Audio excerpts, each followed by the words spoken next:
as the chief said, we try to keep things, you know, realistic, obviously, and also try to, you know, respect the situation that the town is in and not over-ask. Questions, gentlemen?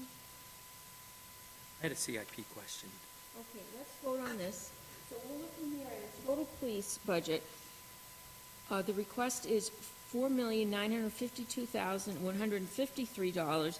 The town manager recommendation is $4,708,132. And last year's fiscal '23 appropriation, $5,080,225. So we vote on the town manager recommendation. Do I hear a motion to motion to recommend? Second. Okay, so we have a motion and a second to recommend the $4,708,132. Okay, all in favor, Kevin? Yes. Ed? Yes. Michael? Patrick? Yes. And the chair votes yes. So that's approved. All right, so now let's look at the CIP, which is, yes, sir. Dispatchers right now, okay. So dispatchers, the town manager request, the town manager recommendation is $871,728. Do I hear a motion? Motion to recommend. Is there a correction on that one, or just before we? No, maybe not. Just, motion. The overtime line went from 120 request to 110 on the town manager. Sure. Okay, we have a motion and a second. All in favor? Kevin? Yes. Ed? Michael? Patrick? Yes. Okay, so that's approved, or recommended. So now let's look at the CIP, which is, oh, right here, right? This is it.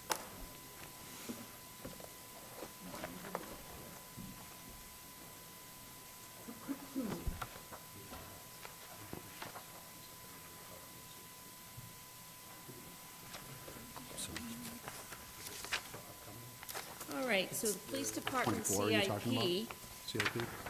the total town manager recommendation is $393,220. Did you want to ask your question, Thank Patrick? you. I noticed that in the revised and the manager line that they're deferring for the ARPA study.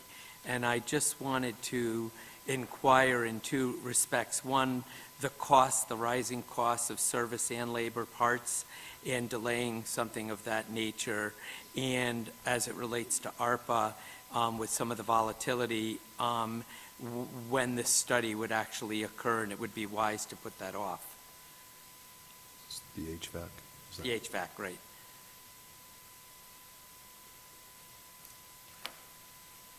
I know the HVAC study is ongoing.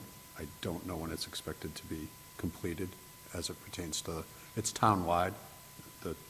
The manager probably would have. Yeah. Yeah.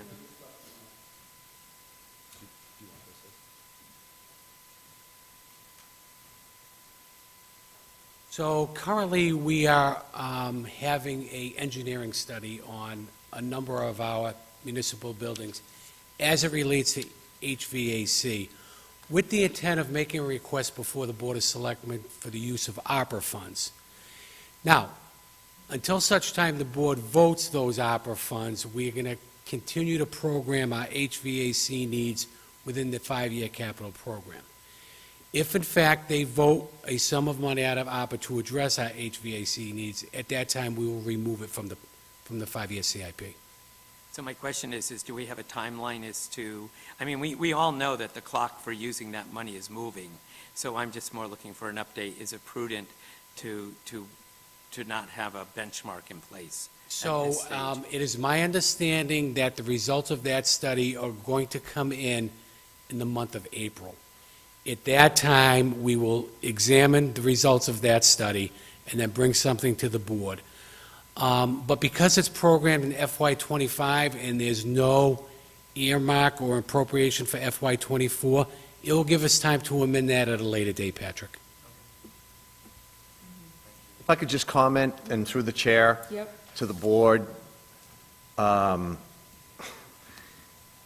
yearly, while I worked at the police department, before I was chief, the town would come into the police department in the wintertime, especially during very concerning cold temperatures, and they would open up the ceiling tiles in the offices, so the heat would go up through the ceiling tiles and Left the office.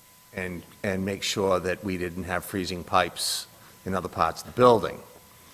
So, taking that into consideration, about 6 months ago, I reached out to Darlene and DDIS, because most homeowners at this point in time have reached out to Mass Save, and we have contacted Mass Save to do an analysis of our building.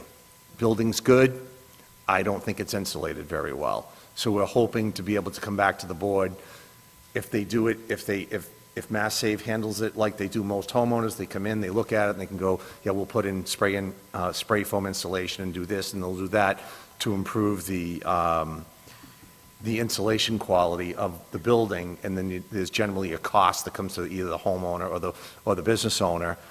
That is in play right now on a side of the study of the HVAC systems with the ARPA money. I just wanted to let the board know that. So I'm just waiting for Mass Save to schedule the walkthrough of our building and to hear what they have to say, if they'll make us an offer to come in and insulate the building better. Okay, any other questions on the CIP? Yeah, question, could I'm looking at your vehicles, the revised budget, $215,000. How many vehicles does that include? Those are the yearly, lease, amounts. How many vehicles does the department have?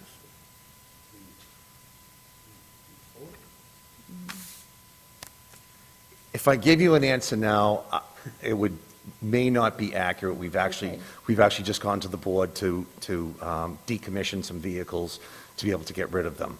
So we faced a challenge this year, and I went and I saw the town manager, because we haven't been up to staff in so many years, and the CIP for the vehicle amounts has remained the same. So we purchased a vehicle, have to add $12,000 in radios, a AR-15, the upfitting, the lighting equipment, and by the time it's all said, and what's the roundabout number, Scott? It ends up with, fully equipped, brand new, very close to 80,000. The vehicles themselves are 43, 44,000 for the actual vehicle acquisition. Upfitting's around $20,000, a little bit less. In this particular year, you asked earlier, Madam Chair, that, what does that, next year, that accounts for 3 vehicles. Some time ago, I had gone back to Mr. Kasanovich and added money in all the years moving forward, because what we had found is the vehicle money that had been appropriated in CIP wasn't sufficient to get done what we needed to get done for vehicles. This particular year, because we're looking at some different type of vehicles, some of that required, or they all required, new equipment, because the equipment from the Ford Explorers was not or are not compatible necessarily with the other vehicles, the Chevy Tahoes. As that rolls forward into the, when they get to the end of life, 3 to 5 years, 3 years as far as for frontline usage, and then they get, put down to detail or secondary use. By then you can start repurposing some of the equipment back into the vehicles, so provided that the costs don't go up, as far as the actual initial acquisition, then we should be able to repurpose some of that equipment and realize some savings probably, by 26, 27, I would think, I would hope. And through the chair, to assure the Finance Committee, I never realized what a popular question it was. I've had people ask me at different meetings on why we have so many vehicles. We've learned that running the vehicles 24 hours a day, 7 days a week, 365 days a year drives them into the ground. So our fleet managers have been very skillful in assigning the cruisers so they have some downtime, so we have the opportunity to to have them maintained properly. And so we call those our frontline vehicles. And when the frontline vehicles start to come to their lifetime with regards to being a frontline vehicle, where we would question whether or not they would be safe to operate for emergency operations, then they transition into detail vehicles. A lot of times, we take those detail vehicles and we'll pull out the very expensive communications equipment, and that will go in, and if it's still viable and still good, that will go into a new car. And when that detail vehicle is no longer serviceable, we had a plow truck that we've had for 20-plus years. It just went to the Board of Selectmen to be decommissioned because the DPW said it's not worth fixing it anymore. It's falling off its frame. So we've been very good about trying to maintain and keep our vehicles as long as we can.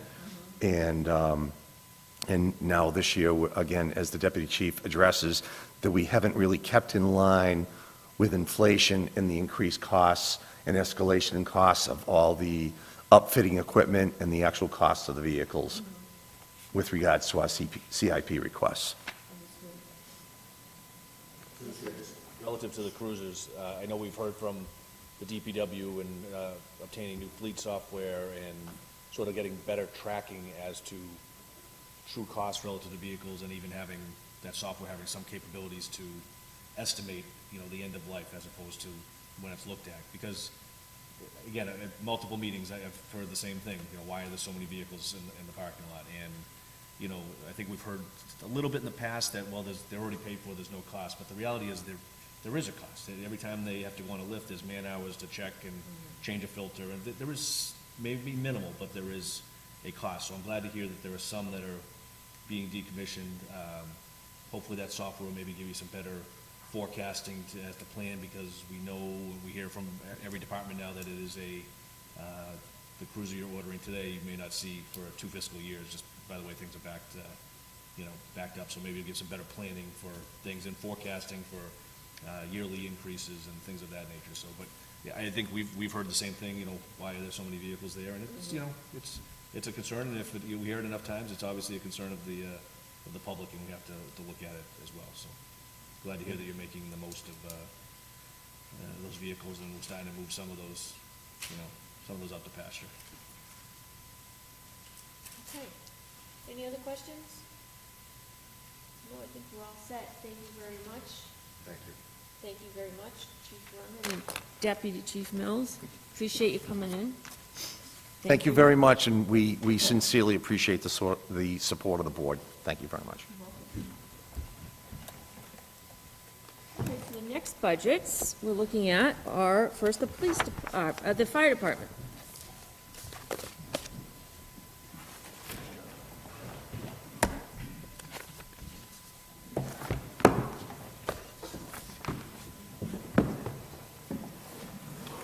Good evening, Madam Chair, members of the committee.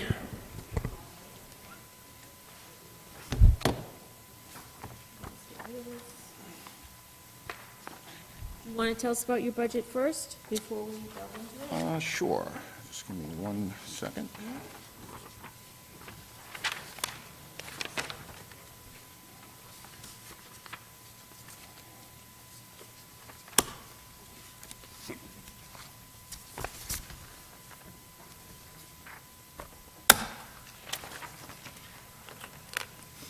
Thank you, Madam Chair. So much like the police department, and as the town manager had explained, when you look at the 13.42% increase, same situation applies to our budget as far as the COLAs. So when you look at the increase, all but 1.5% of this 13.42 are contractual obligations over that period of time. So the actual increase in asks in various line items, something like technology support, those modest asks in those line items represents 1.5% of this total, 13.42. Pretty, just as I kind of look at the line items here, the ones that are not contractual, You'll see, we have a $3,000 request in building maintenance and supplies from 32 to 35. When you look at that $35,000 in building maintenance and supplies, that doesn't necessarily represent, in this case, $35,000 worth of broken stuff, like right out of the gate. We have about $11,000 in service contracts, HVAC and, again, between two buildings. So, that really drops it down to about $24,000. Then if you split that by two, it really kind of represents about $12,000 per building, $12,000 per station. Yep. Let's see, just as I go down here, everything else for the most part is level funded. You'll see an increase in firefighters' education by about $70,000. That's contractual. In the last year of their collective bargaining agreement, they saw a jump in their firefighter education. Overtime, the emergency vehicle mechanic position has been in place since January 1st at the fire department. It's going very well. The increase in overtime here factors in, we're going to be taking over the overtime for the fleet mechanic, so the DPW is not going to be paying that fire EMS-related overtime. So there's a value of roughly about $5,000 of the DPW overtime, and then the balance of that is basically just a percentage of their COLA in order to make sure that we're kind of just keeping pace with overtime. And equipment repair and service, we're asking for a $5,000 increase from $20,000 to $25,000. That $25,000 essentially represents what the three-year average has been. We're asking for an increase in protective gear. It's already been discussed, this evening, just in terms of inflation and the cost of items. A set of turnout gear, which encompasses a coat and a pair of bunker pants for a firefighter, has almost doubled in the past 2 years. So what we were paying roughly about $2,500 2 years ago, that cost is now $4,400 a set. So we try to, and what we have been doing is every year within the protective gear line, we replace 6 sets of turnout gear. There is a 10-year shelf life on them. In some cases, they don't even make, the 10 years. Some of them we're replacing about 6 or 7. Again, it really depends on the member. But right now, at current spending, we're not able to replace the 6, so now we would be replacing 3.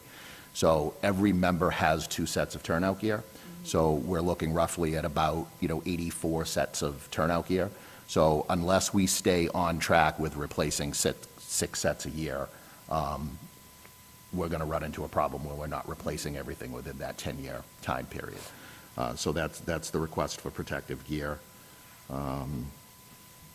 And then medical supplies, we've requested $15,000 increase in medical supplies. That's going to be coming out of ambulance receipts, but kind of the same thing. The price of, much like on the civilian side, if you will, the price of medications in some cases have doubled in price. So, just equipment all around has increased. So, like I said, the bulk of all of these items that you see here are contractual. About 1.5 just represents those items that I just pointed out. Okay, gentlemen, any questions? Oh, Chief, yep. Madam Chair, Yep. I know the chief kicked off by saying roughly 1.5% of that total increase is non-contractual. But I think what the Finance Committee needs to keep in mind, because when you do the math, that's out to 12, that's a 6% increase a year. That's not actually true because back in the fall, the Board of Selectmen town meeting voted to increase the complement by 4 firefighters for a half a year. So they're picking up a half a year of wages above and beyond what was contractually agreed upon. So that's inflated by roughly 200 some odd $1,000 increase to fund another 6 months that wasn't funded in the prior year.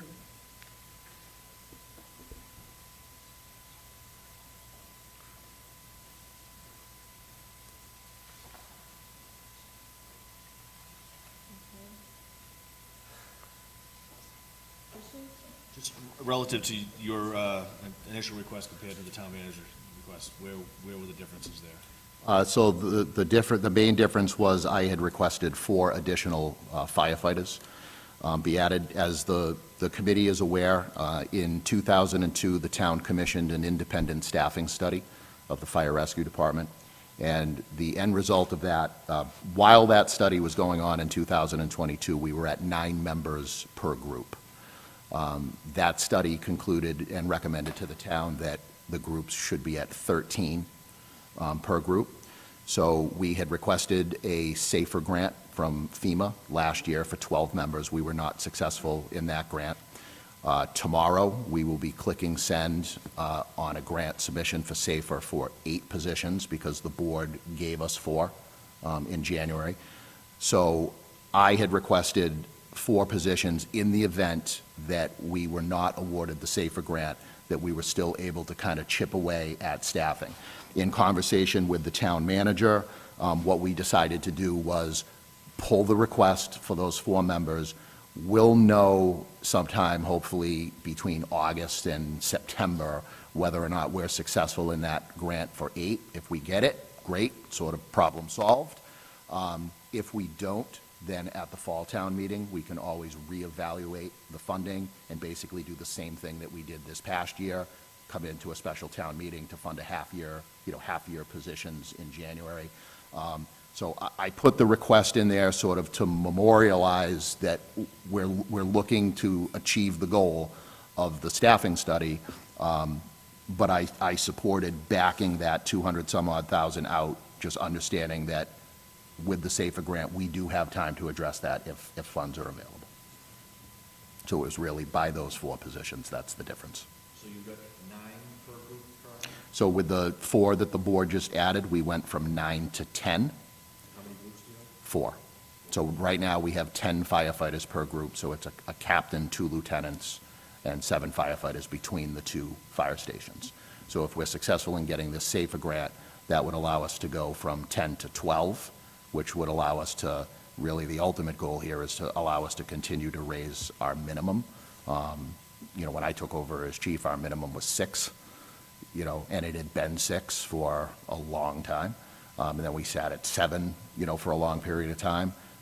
We're moving to 8, so ultimately at 12 a shift. And, 13 is what the study recommended.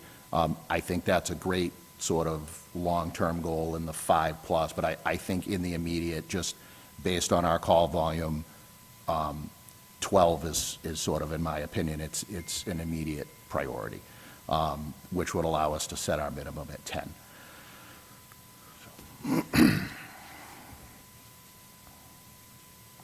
Sort of follow up on the SAFER grants. I know you've explained this previously, but SAFER grants, what is our requirement once those grants run out? Are we obligated to retain them for a period of time? Is it we get to that point and we aren't able to fund it any longer and the budget doesn't allow that? So if we're successful. I know some federal grants, you're locked in, you're required to, provide, they'll pay for the first 3 and you're committed to pay for the next 10 or something like that. So there is no commitment after. If we were awarded the grant, it will fund the 8 positions 100% for 3 years. So there's no contribution over the period of that those 3 years. In conversations, previous conversations with the manager, over those 3 fiscal years, that would allow us to be able to, set money aside every year to build into the levy. So on year 4, we would be able to absorb those. It's not one shot to the budget in year 4. Slowly absorb those over those 3 fiscal years. And then in year 4, we would own it 100%, but we're not locked into, any commitment sort of beyond that. The only requirement with that is if you are awarded the SAFER grant, you cannot have any vacant positions. So if somebody was to leave, you have to fill that position in order to continue to have the federal government pay the 100%. Somebody, one of your. During the, any hire during the grant, you have to maintain that full staffing that you applied for the grant. So if we have 40 line firefighters right now, we get the grant, we go to 48, and then we have somebody retire, we have to fill to 48 within that 3-year period.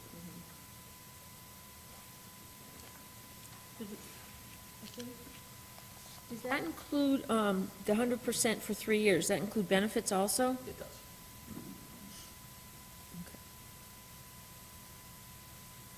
Any questions? Continue? Yes, sir. Just, I'm sorry, just another one. So, while I know your call volume certainly supports getting your groups to where they need to be, and I'm happy to hear the police department has got themselves to their full complement, but where are surrounding fire departments? What are they doing? My gut feeling is they're not growing at the rate we're growing, and they're gonna sort of rely on us as a fully staffed department to augment their needs for their lack of, whether it's planning, fiscal responsibility, and initiative towards seeking grants. Where are we in terms of? So that's a good question. You know, you've heard me here before talk about our call volume. If you follow us on social media, you know, we post about it frequently. You know, this is the first, every year we break, you know, call volume records. This is the first year that we've surpassed 5,000 calls a year.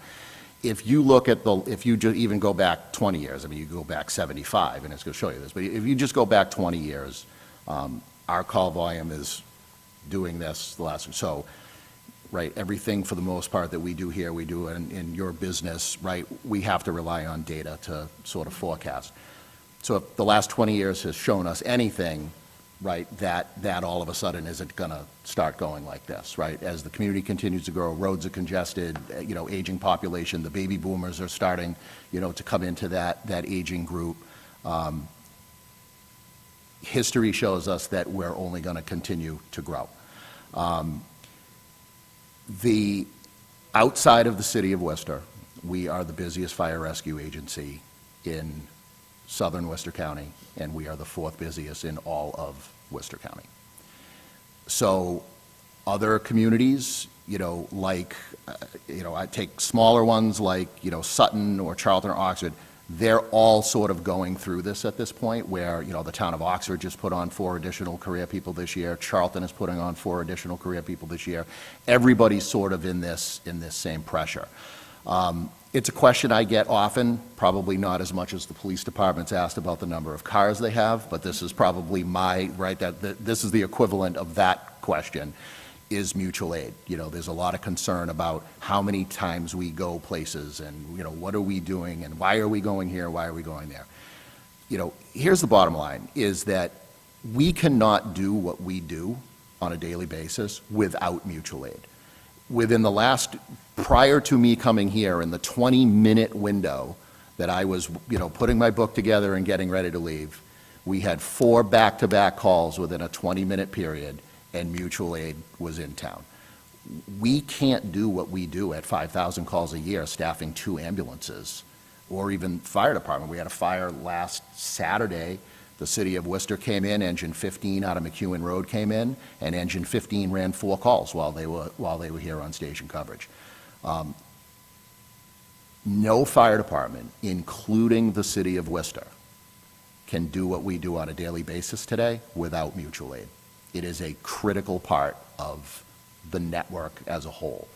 To your point about municipalities maybe saying, well, you know what, Auburn's growing at a quicker clip than we are, so we're just going to rely on Auburn.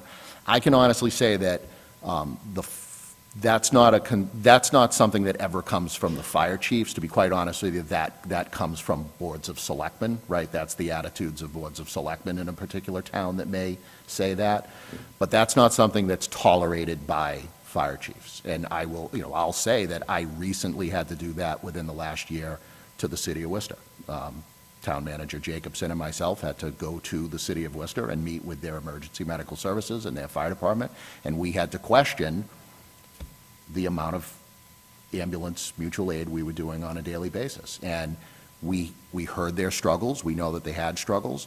They're having problems recruiting like everybody else. Listen, there was a period of time here where we were having some struggles for various reasons, and Worcester EMS was in here every day. So there, even though it seems like at some point it may get excessive, we also kind of have to sit back and take a breath and say, there was a period of time where we relied on them heavily, and they didn't complain.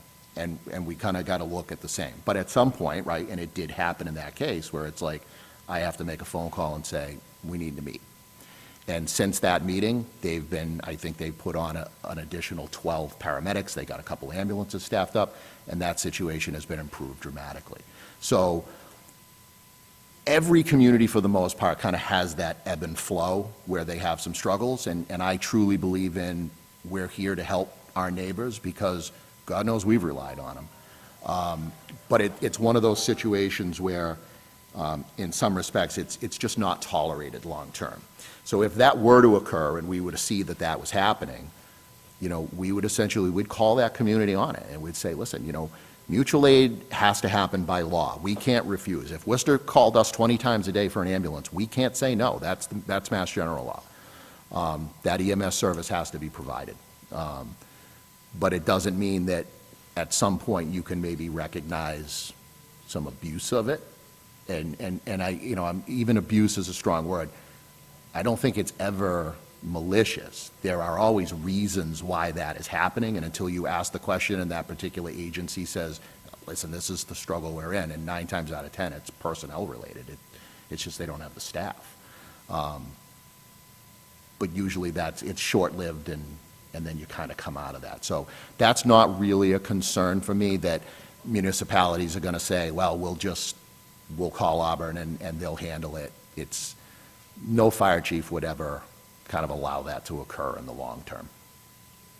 Yep. I have a question, sort of to that, we're talking about, how many adjacent communities have, rely on volunteer fire departments? In other words, they don't have full-time. So very few, and I can tell you that even the ones that rely on call fire departments, the strength of their fire departments are not strong. If any of you are bored one night and you're having trouble sleeping, if you go on our website, I wrote a white paper report on the sort of the status of call firefighters in Mass District 7, and we studied the 25 cities and towns, includes the city of Worcester. So if you take them out of the equation, we studied the 24 towns in the district, and we surveyed them over a snapshot over the last decade, and then we reevaluated it 5 years later, and we reevaluated it. Every single community in the district has seen a loss of call firefighters, even those that have 100% on-call fire departments. And I'll give you an example. It's in the report. I mean, it's sort of public information, but if you look at the town of Brookfield, that's a department that at one time had 40 to 50, active call firefighters. He has less than a dozen firefighters in the entire fire department. So it's not the job that it was 40 years ago, when people could come down and say, oh, I want to volunteer, and here's a coat and a helmet, and, hey, that's Ken, follow Ken around, he'll show you what to do.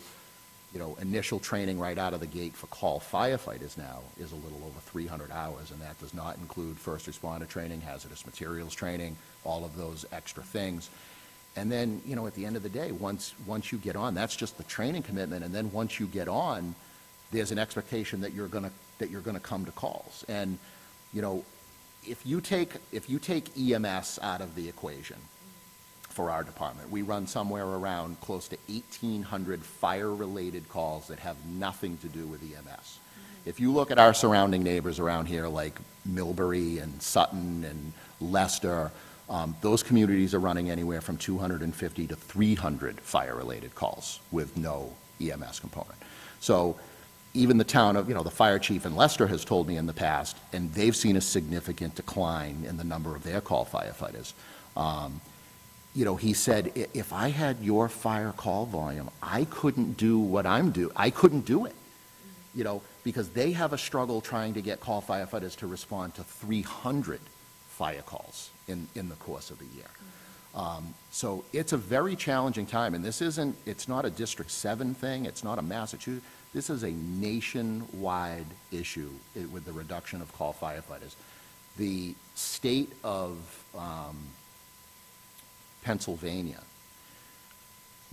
always boasted that they had the largest complement of volunteer firefighters than any other state, and that number was somewhere around 300,000 volunteer firefighters in that state.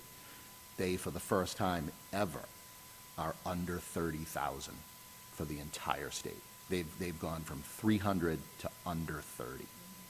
So this is the volunteer fire service, the fire service as a whole, it's getting into crisis mode. I think we're kind of there. I'm really fearful of what fire departments that are not as fortunate as we are here in Auburn to be able to afford to have these services. I don't know how some of these communities are going to do it. And to be quite honest with you, I mean, I serve as a representative for District 7 to the State Fire Chiefs Association. It's something I talk about often. I'm really concerned on how some of these communities in District 7 are going to be able to do it over the next 10 years. Some of them are in very, very critical need today. I don't know what it's going to look like in another 10 years. Thank you. I had a question now about, how many full-time firefighters do you have? So we have a total of 44 sworn personnel. That includes myself and the deputy. And then we have a full-time EMS coordinator who is not a firefighter. That's a civilian position that handles all of our EMS training and is the town's community paramedic. And then we have 2 administrative support. So 47 total within the department, including our administrative. Yep. So, and we have right now, how many ambulances on the road, so to speak? So, One? Yeah. yeah, so we own 4 ambulances. We staff 2 24/7, and then we have a 3rd ambulance that's up during the day and sort of those impact hours 6 days a week. We have so that the 4 are those are your backup? Yeah, so we have, essentially we have 1.5 spares, if you will, because the 3rd one is staffed for 9 hours a day, but essentially that includes a backup component. And how are ambulance receipts doing? Good. Fiscal year 2022, we had a little over 1.8 million in collections. And to date, as of today, it's 1.1, almost 1.2 million to date, with 3 months, a little over 3 months remaining in the fiscal year. And again, those collections go on well beyond the fiscal year. I mean, some ambulance bills, they're still, if it's court settlements, things like that, they could be making collections up to 2 years, after certain things, so. And are we putting money aside from those ambulance receipts every year to pay for new ambulances? Yeah. So 100% of the department's EMS operation is funded through ambulance receipts. So not only does the ambulance receipts pay for 12 full-time positions within the department, but the ambulance receipts purchase the ambulances outright. We do not lease the ambulances. We just essentially cut a check when they come in.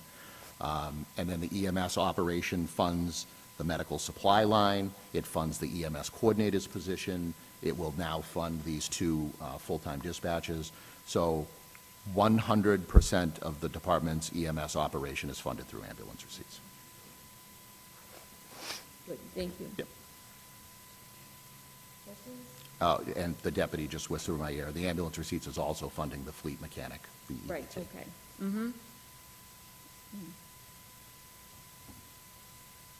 All right, so let's see. We're looking at a fire total, let's see, department request, $4,859,393. The town manager recommendation is $4,570,424. And last year, the budget was $4,029,655, initially. That was the initial appropriation. Questions, or do I hear a recommendation? Motion to recommend? Second. Okay, we have a motion and a second to recommend the town manager recommended line. So, all in favor, Kevin? Yes. Ed? Yes. Mike? Yes. Patrick? Yes. And the chair votes yes. Thank you. And now we'll look at the emergency management. Right? Especially after. Oh, fire capital, okay. Yep.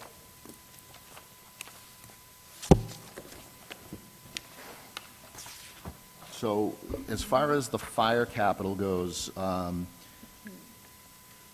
all of these amounts are just annual lease payments on previously voted things. The only new item that hits fiscal '24 is replacing Engine 3 at $115,000. We expect delivery of our new pump hopefully September, October of this year. So that's the only new item that's hitting FY '24. And then I just want to mention, we got some word on this actually, I think it was the end of last week. I know the Finance Committee, we've talked about it before, but we had a resident in town who passed away who willed us a substantial amount of money in order to purchase a new ambulance fully equipped.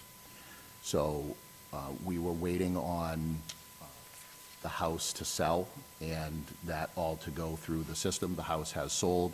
I was in contact with the executor of the will last week, and we anticipate the first board meeting in May to come before the Board of Selectmen and ask them to accept a donation of $525,000 for the purchase of the ambulance fully equipped.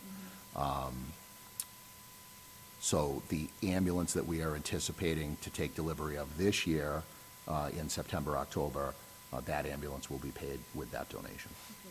What is the cost of the ambulance? They're about $350,000 now. Okay, good. And then the additional money will pay for fitting it out and putting supplies in and everything like that. That's great. That was a very generous, very generous inheritance. Absolutely. Nice of the town member. All right, any other questions on CIP for fire? No? Do we talk to you about emergency management, or? I was not involved in the preparation of Gotcha. emergency management, so. Okay, we're all set then. Ms. Casno, Thank you so- very much. Thank you very much. Chief. Good to see you all. Have a good night. Thank you. Thank you, Deputy Chief Johnson. Thank you.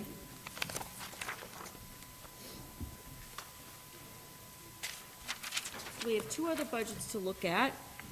We're going to look at emergency management and the general services.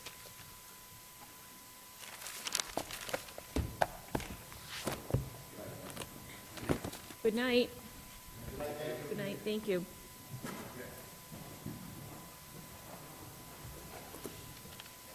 All right, so looking at emergency management, the total budget is $17,500. That's the department request, that's also the town manager recommendation, and that's also the fiscal 2023 appropriation.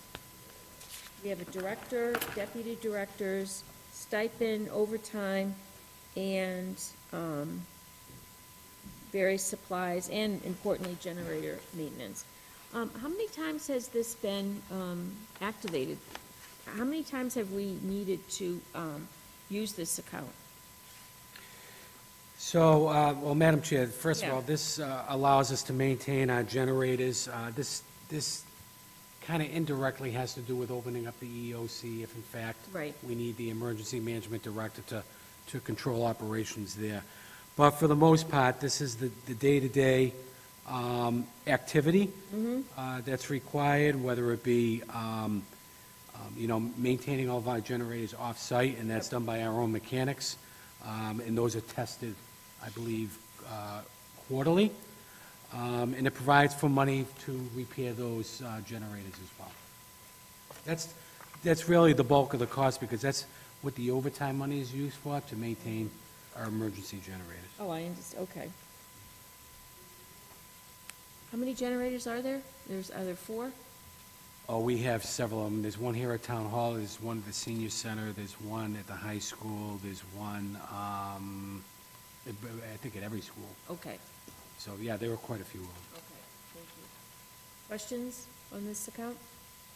Just briefly, relative to generators, didn't the issue of generators and small engines come up when the fleet discussion was going on as a duty that additionally tasked those mechanics? Has it ever been a consideration to basically outsource, have a company come in and do the maintenance on these generators? I'm sure it'd be significantly more than $5,000 a year, but as a consideration, as opposed to hiring additional mechanics who should be working on fleet vehicles. So as part of the discussion, I think you heard this when the chief came in relative to the reassignment of a Fleet One position to an EVT under fire. That individual maintains our generators. He will continue to do so. It's much more costly. We did outsource this at one time. Cost a lot of money. It's much more, first of all, it's under our control. They're tested in accordance with a schedule, but we have control over that. And so certainly, I think that's the important piece of us doing it rather than outsourcing. Second question, sort of to go with Ann's, the position of the director's position, in addition to opening EOCs and shelters and things of that nature, does the director have other responsibilities relative to meetings at MEMA and things of that nature? So is it beyond a nice, in a catastrophic incident, we're activating this person, but do they have other part-time responsibilities to boards and committees and things of that nature? Yeah, so I mean, this individual is responsible for the formulation of a COOP plan that's town-wide. We have training sessions that he participates in, real kind of mock-type situations, typically funded through MEMA, through grants. And so, no, he's coordinating activities at a higher level that have to do with the emergency operations component.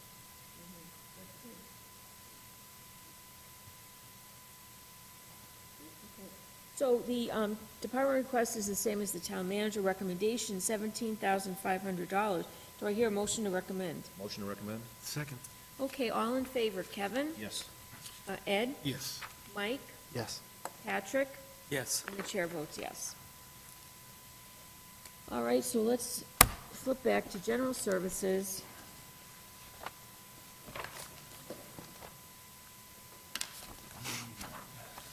$199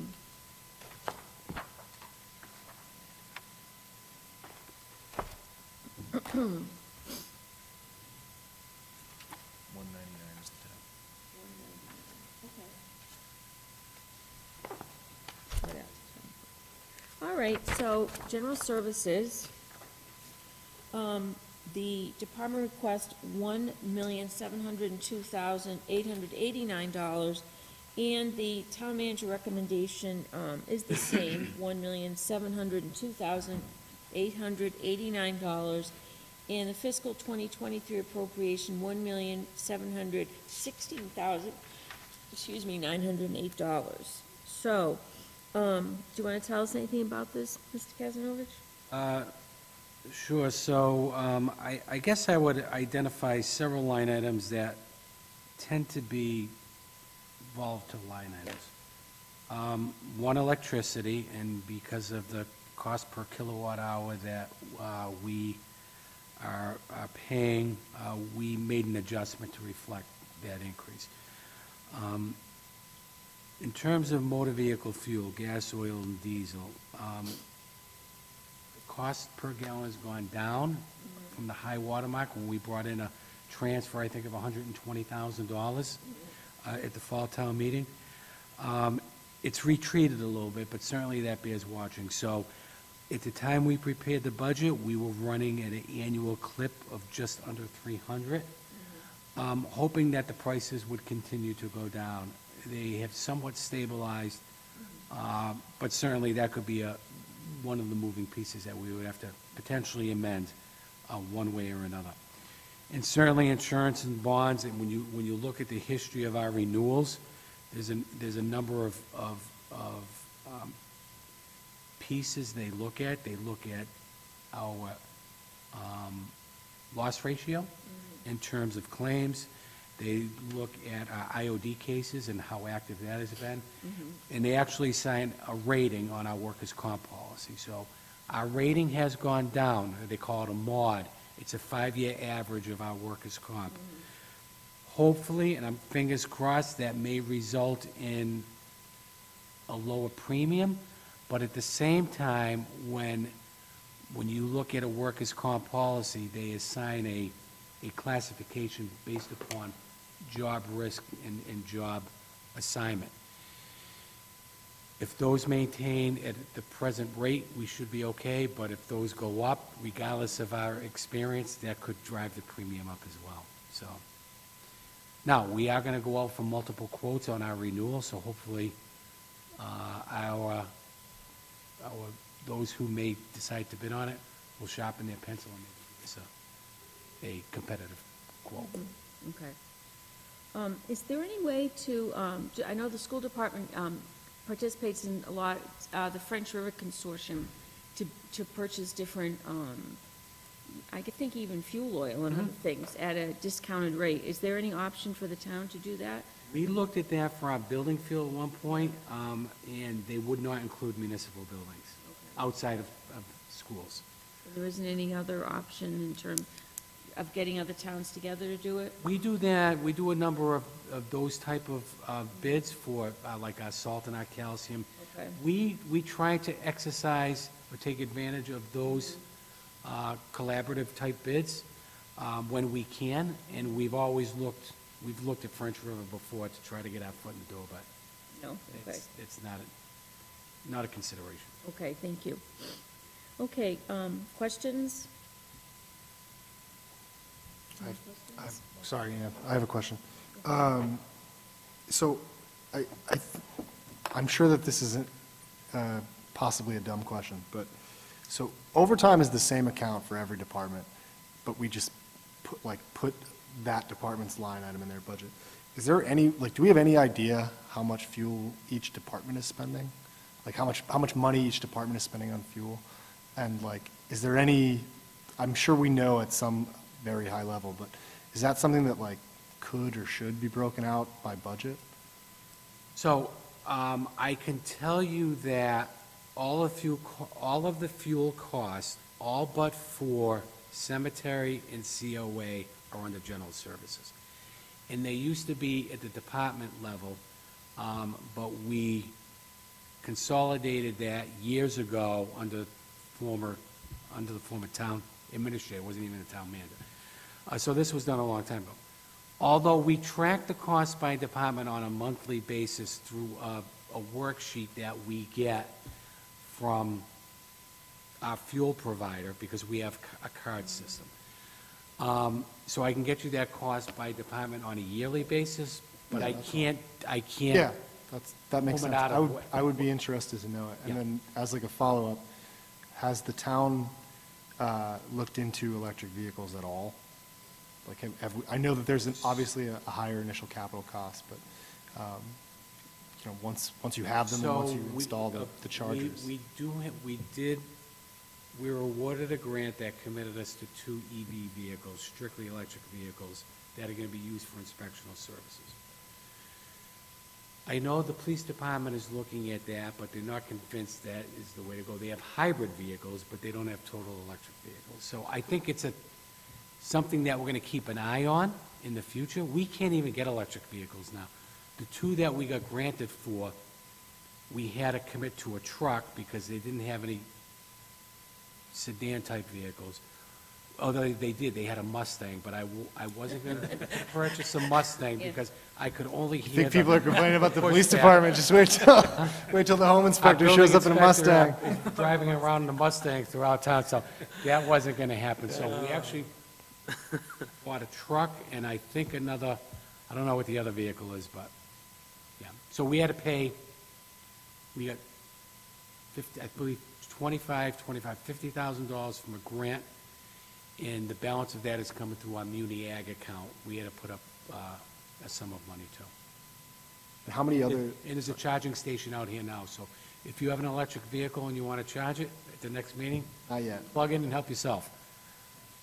As a follow-up, how many vehicles do we have, and this maybe is a better question for DPW, but that are not emergency vehicles or DPW, trucks, and how many just cars does the town own that are used for different positions around town?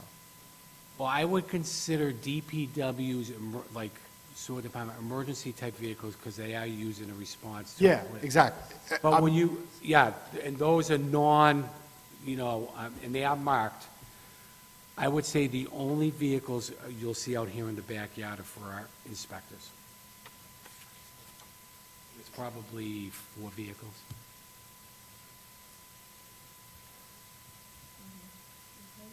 Any questions? Question for the chair? Electricity.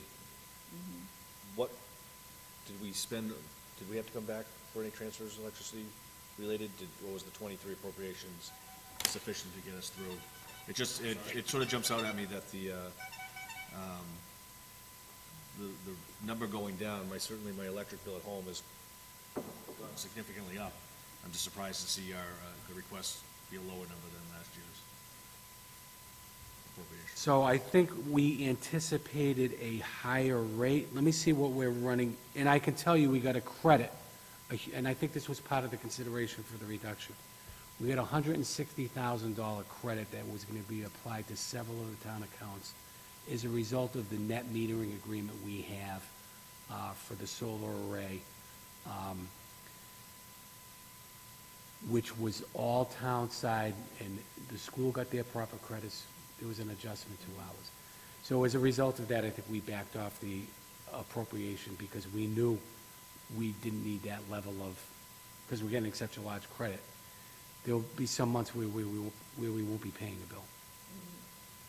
And next year, it'll probably jump because that credit will have been absorbed. Once we blow through that credit balance, you are correct, Patrick. That is going to require an additional commitment for the electricity account. And what was the amount of the credit? $160,000. So could we see a $330,000 request next year? A $330,000 what? Request next year as the, You may. I'm trying to remember when our contract expires on the current kilowatt hour. I'd have to talk to the energy manager. Because we have Muni Ag, and we have the town side. I think the town side, we're committed for the next 5 years at a rate of roughly 12 cents per kilowatt hour.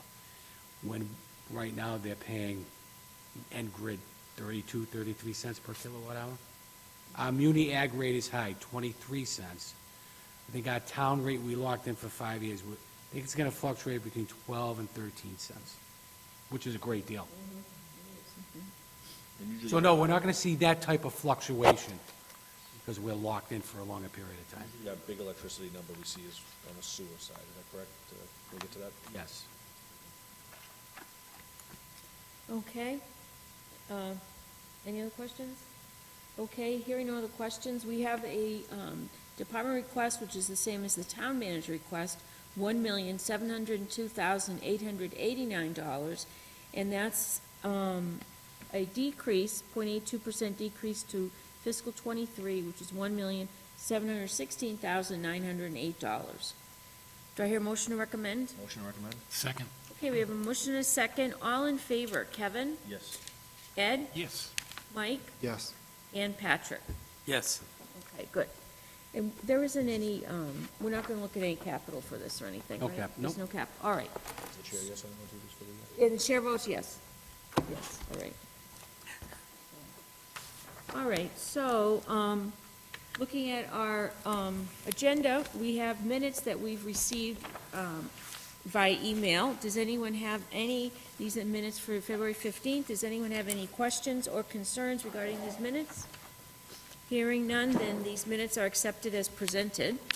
And then looking at our schedule, next week we'll see on March 15th, the Department of Public Services, so Senior Center, Elder Affairs, Auburn Library, Cable and Community TV, Veteran Services, and all the DDIS divisions, including solid waste. Will that number be ready, solid waste, or that contract, I think we're close with solid waste, so we may be able to have a number. If not, we can bring it in at a later date. okay, that sounds great. The week after that, we have all the school departments, the week after that, all the DPW's departments, and then the last meeting, we'll look at the warrant articles and vote on the CIP. Any questions? Any debt in there? Has a debt, to review of the debt schedule been added in? Ah, that's a good question. We'll have to add that on. So, yeah, it looks like the Department of Finance is not on here. All right, yep. Debt and interest is not on here. Town So clerk. we'll sprinkle those in. Actually, maybe next week, the 15th, would be an opportunity to add to that for either debt and interest or, And the assessors, town clerk, okay, et cetera, all right. All right, any other questions? Motion to adjourn? Second, all in favor, Kevin? Yes. Ed? Yes. Mike? Yes. Patrick? Yes. Chair votes yes, we're adjourned. Meeting is done.